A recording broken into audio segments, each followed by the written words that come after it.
What if a single ambitious man could forge an entire nation, not with an army or a constitution, but with ink, parchment, and a lie so colossal it fooled the U.S. government, the Supreme Court, and some of the richest men in America?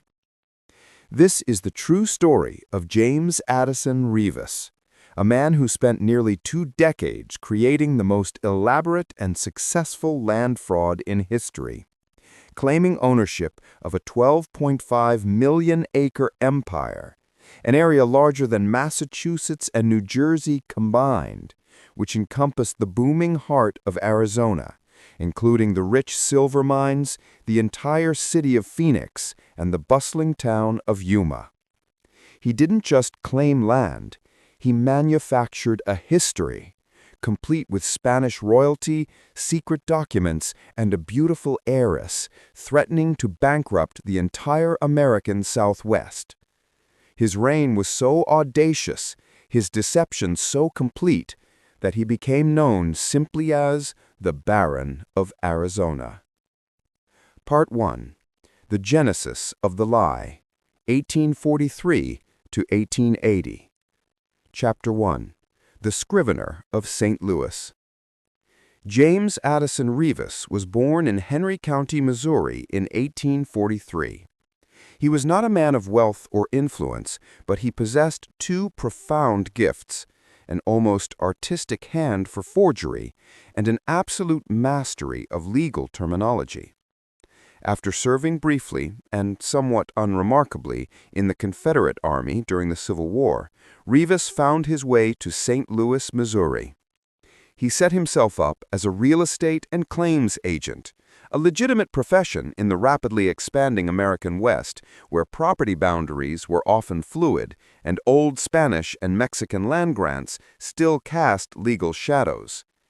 But Reavis was not interested in the straightforward transfer of deeds.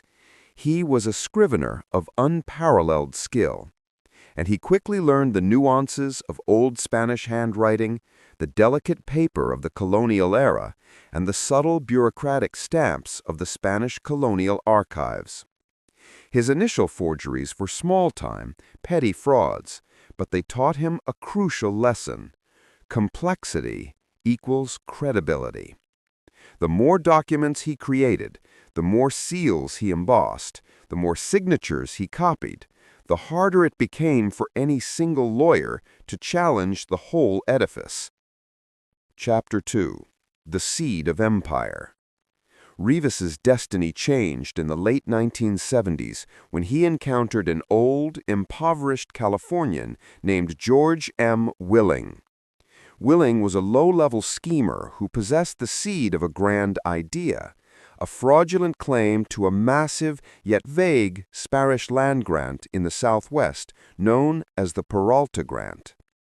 Willing's version of the story was crude, his documents weak, and his knowledge of the necessary historical details almost non-existent. However, the sheer size of the claim was staggering. It covered a territory roughly 236 miles long and 40 miles wide, encompassing millions of acres of what was rapidly becoming the most valuable land in the Arizona and New Mexico territories. Willing died shortly after partnering with Reavis in 1977, allegedly swallowing strychnine, though some whispered Reavis had hastened his demise to secure sole control of the documents. Reavis now had the blank canvas of a colossal lie and the skill to paint it into existence. Part 2. The Grand Deception, 1881 to 1886. Chapter 4. The Introduction of the Heiress. A massive land grant requires a convincing claimant. Reavis could not claim the land himself.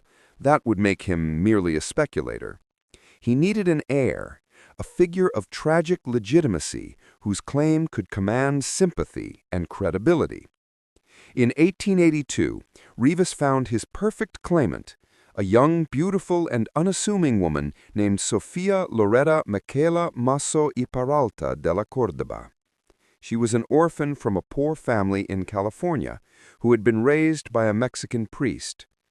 Reavis claimed he had tracked her lineage through the secret documents he had discovered, proving she was the sole surviving descendant of the original Baron of Arizona. Reavis brought Sophia to San Francisco, educated her, and introduced her to high society, grooming her for her role. In 1883, in a brilliant move to solidify the claim and bind her destiny to his, James Reavis married Sophia Peralta. He was no longer just the claims agent. He was the consort of the Baroness of Arizona, the man who would guide his wife to reclaim her stolen birthright, 12.5 million acres of America. Part 3. The Empire Under Siege, 1887 to 1896. Chapter 6. The United States Fights Back. By 1886, Reavis had extracted hundreds of thousands of dollars from terrified settlers and corporations. The U.S. government could no longer stand by and watch a private citizen usurp the power of the federal government over its own territory. They realized that if the Peralta grant were deemed valid, the government would be liable to repay Reavis for every acre, plunging the entire territory into chaos.